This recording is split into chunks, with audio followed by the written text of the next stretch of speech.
Hi, welcome back to Coffee with B&B. Yeah. I'm Venus, I'm Brittany. and today we have a new topic. Yes. I'm sorry. I'm gonna laugh. When you said I'm Venus, I wanted to be like, I'm Venus. I had a split second where I forgot my name. I'm Brittany too. Okay, yes, we have a new topic today. Okay. Let's talk about headshots.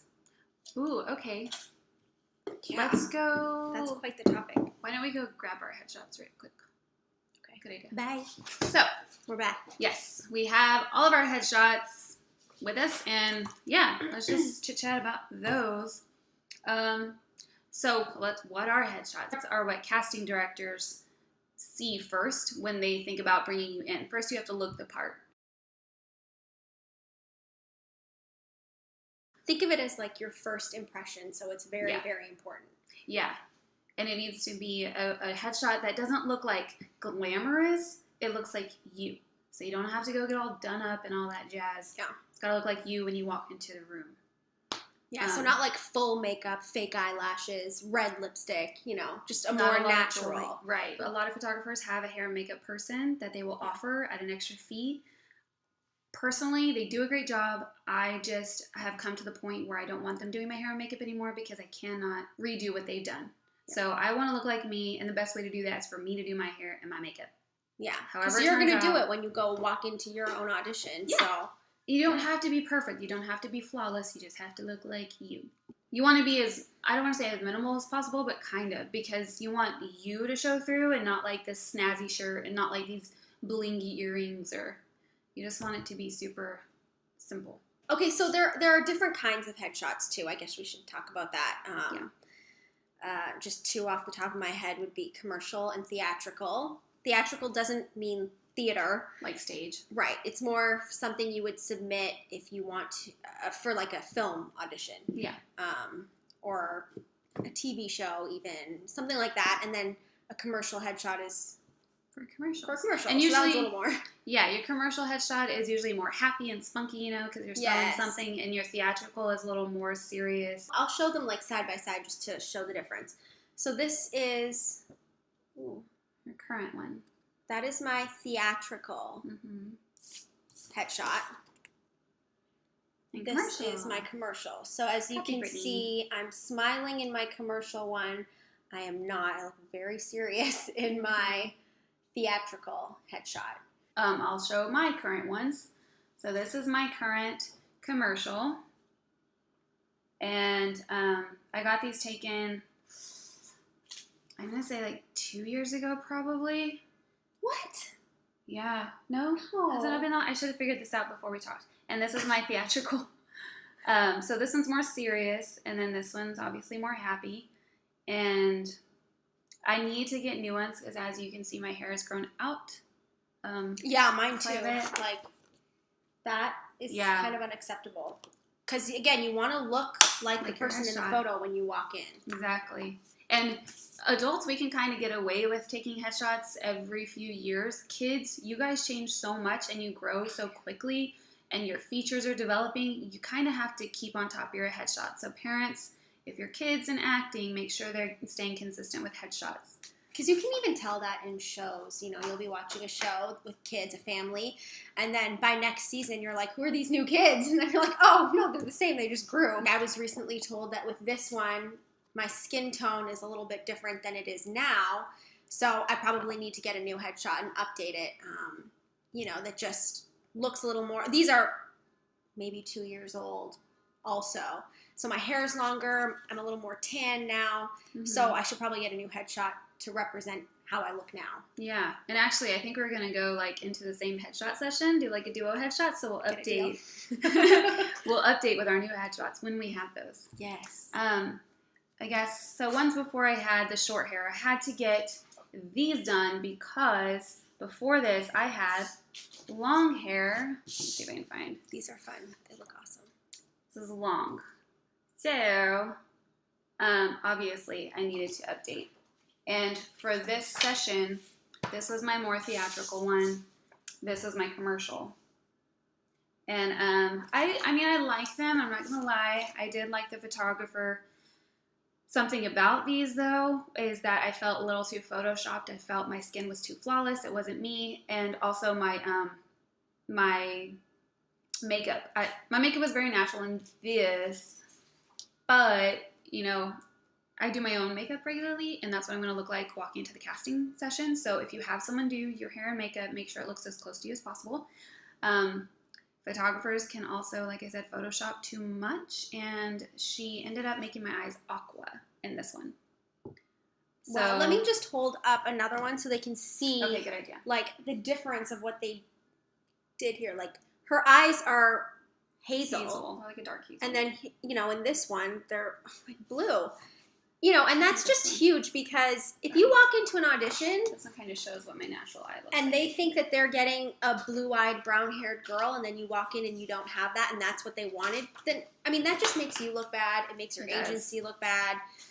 Just, yeah. And it's a bummer because, you know, you pay for headshots. So those were like a stack of headshots I couldn't use. And yeah. And they're expensive. They're not cheap. Yeah, they're not cheap. Don't just choose someone who takes photos. Like, there's this very specific person who takes headshot pictures, and that there's a reason for that. They are looking for certain things. So a wedding photographer, I'm sure they can take a great picture of you, but headshot photographers, they have a different eye for headshot and for film. So for sure. keep And that in so mind. many people do that. They get like, oh, well, my family member is a wedding photographer. I'll just get them to do it. But they don't know some of the certain things that they're looking for, you know, like what kind of backdrop and how to, like, you know, the light, it's just different. It's completely different. Yeah. You know? And, you know, like the backdrop, I've seen pictures of, you know, someone in front of like a flower garden, in front of a tree, and all those things. Sure, they're fine for regular, but for a headshot, they're just distracting. You want your face to be the focal point of the photo. Yeah. That's what's going to get you cast. For sure. So maybe borders? Oh, yeah. So borders, you want to put on your picture because it's got your name on it. Examples. To show. So it's always good to have your name somewhere. Sometimes I think it's suggested to put your agent on there, but if you're not sure about your agent or you might switch, don't put your agent on there because once you print those headshots, that's there. Yeah, you're done. You're gonna and have it's on all of them. Yeah, you're gonna have to buy new headshots when you switch agencies. So just be careful what you put on your picture. Yeah, and like the photographer will usually they do that, the framing and the name. From my experience. Yeah, sometimes in the package the photographer will do it for you, or you can take them to a photo lab and they will create the border and your name and stuff. It just depends on what the package is that you get. Yeah. And I would also say personally, I've seen different kinds of font for your name. I would just go with something very simple and clear, nothing like cursive, nothing like that. Just go with something simple. I had headshots done when I was a kid when I first got into acting, and I didn't know anything about headshots. So I don't remember how much it was. It was expensive. And the photographer was like, yeah, you should probably get about 300 headshots printed. And I'm like, okay. So I got this stack of headshots with my face, and I'm just like, I think I used 2. I was so new to acting. I didn't have I wasn't consistently auditioning. I mean, my gosh, so I had to throw away so many headshots, and they are expensive. Like, this is thick paper and the quality and everything. So anyway, don't get 300 headshots when you first start out. Start with like 20, maybe. Yeah. 20 commercial headshots, 20 theatrical. Yeah. You might go through them by the time you need new ones, and you might not. If you end up running out, just go order a few more. And of course, it's always better to buy in bulk, but not 300. Yeah. And try and stay on top of, like, once you know that you're down to, like, 3 or 4, maybe order 20 more so that you're not like, oh, I don't have any. I have to order more, and then it takes a week. And then you have auditions and you don't have a headshot because that looks bad too. Yeah. And sometimes for auditions, casting directors aren't taking, like, tangible hard copy headshots. But for callbacks, usually you're going to take a headshot because then the client's going to be there and they want to lay out everybody's photo and they want to group people together. And if your headshot isn't there, it's like, oh, they're looking at this tiny little picture of you on the back of the paper, and it's just harder. So callbacks, always take a headshot. Auditions, take it, but you might not need it. Yeah, always take it. Yeah. Just in case. I mean, I go to this one place to audition oftentimes, like a lot, and they never ever take it, but you better believe I always have it in my purse, in my trunk, just in case for that one day that they're like, oh, we are taking it. I just don't want to be in that position where I'm like, I don't have it. I know, you never know. Okay, so this one is one that I got taken by just a guy who's a photographer. He's not a headshot photographer. It's a fine photo, but I don't know if it did much for my career. This was when I first moved to Austin. Didn't really know anything, but yeah, it's fine. It's a really pretty picture. It's just everything's dark.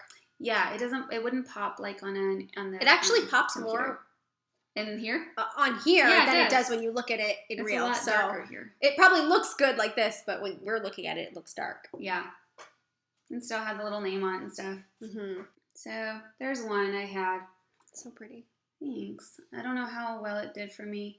I used it for a long time, but you just want this to be a true representation of what Mhm. you look like. So, you know, not editing things out like your eye color or things Yeah. like that. It's just or if you have like a mole or something, don't get that edited out. I mean, like if you have a zit or something, okay, I Yeah. understand that because that's not going to be there always. But yeah. other things, it's just better to go with natural and how you actually look. Mm-hmm. Yeah. And another thing to keep in mind, headshots when you get them printed, they're 8x10. When you print your resume, Yeah. a normal piece of paper, which I don't think we have, but a normal piece of paper, so your resume goes on the back. I keep doing that. Your resume goes on the back and you staple it, but what often happens is after you staple it, you have all this perimeter sticking out. You have to trim that off. So don't get your headshot an 8.5x11 or whatever a normal size paper is. Your headshot's an 8x10, and then trim You cut your paper. the resume to fit your headshot. Absolutely. Because if you stick out in the stack, if they've got a whole stack and you're just like sticking out and it's not, throw you out. And it's important to staple your resume in all four corners. And I like what Venus did because I hadn't seen this before, but she stapled it right like on the border, so you can't even Yeah. see it. I mean, I think mine were like up here, so I'm going to do that. Yeah, it looks Because really it just clean. looks better. I mean, I thought when I looked at it, I thought she had printed this on the back, but she didn't. She just did a really good job at trimming and stapling it. But Yeah. yeah. And then too, I've heard of people gluing their resume to the back or even taping it, or a single staple up here. If these come apart and you're the casting director, whoever's just stuck with your headshot, then it's like, oh, okay, we like this girl Venus, but I don't know who her agent is. I don't You're have any lost in the contact info. shuffle. Yeah, we'll just throw her out. And then glue too. Glue can kind of come through and ruin. It can just kind of like ruin the photo. The glue can like seep through. So be careful how you attach your resume. Yeah, for sure. But definitely have it on there. I don't really have too much to say about this one, but it's an old one from like 6 or 7 years ago. Which it was fine, but I just don't You do feel look that different. I don't look quite the same. And I think that my eye makeup might be a little heavy for a headshot, personally. I think it should be a little more natural than that. Well, and two, her eyes, y'all can't see, but her eyes pop. Like, in real life, her eyes are like bodacious. So, so here's how her eyes pop to me on a regular basis. And then this photo doesn't quite show how much they pop. So keep that in mind, because eyes are a huge part of headshots. And Brittany has awesome eyes. So You hers have look awesome good. eyes. Oh, thanks. I don't see You that. do. But I have aqua eyes, apparently. Yeah.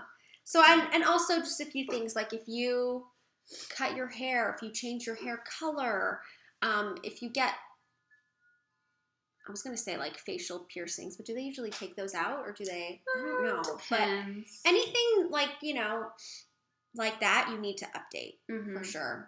If you're a brunette and you go blonde, but then you look like this on your headshot and you walk in blonde, Yeah. not a good idea. So just make sure it's a true representation of what you look like. So first do your research on photographers, check out their other photos that they've done of other actors, see if you like them.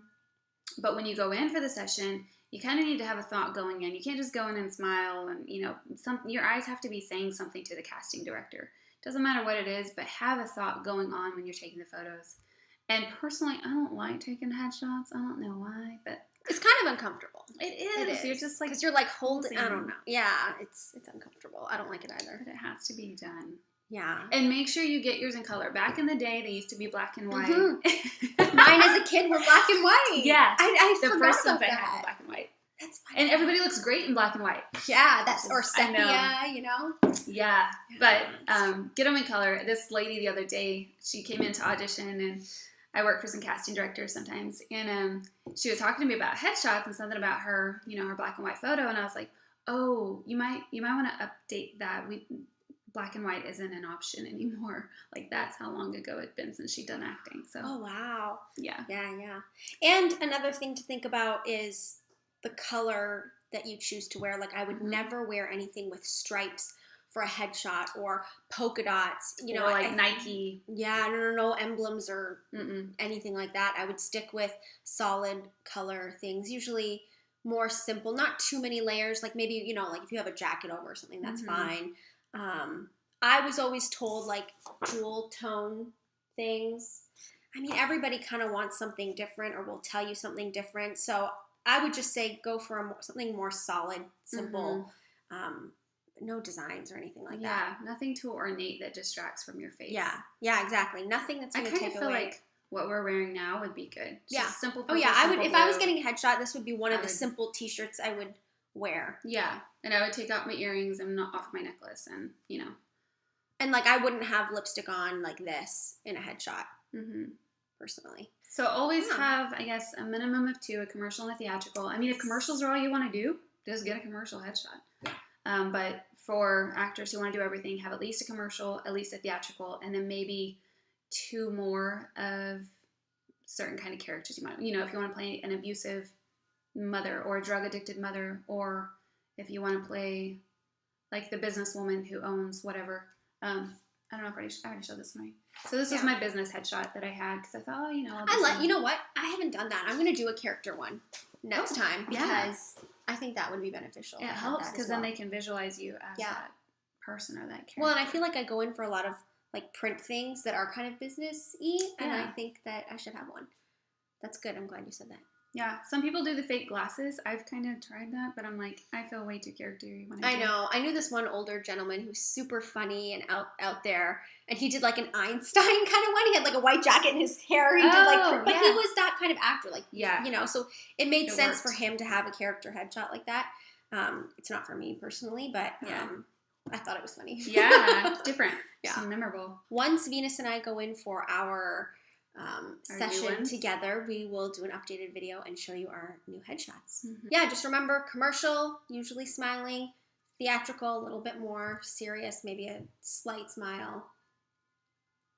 Yeah, I don't know why. I just felt that I wanted to reiterate that. That's totally fine. Sorry, I was really hard. Okay. All right. Okay. See y'all in the next one.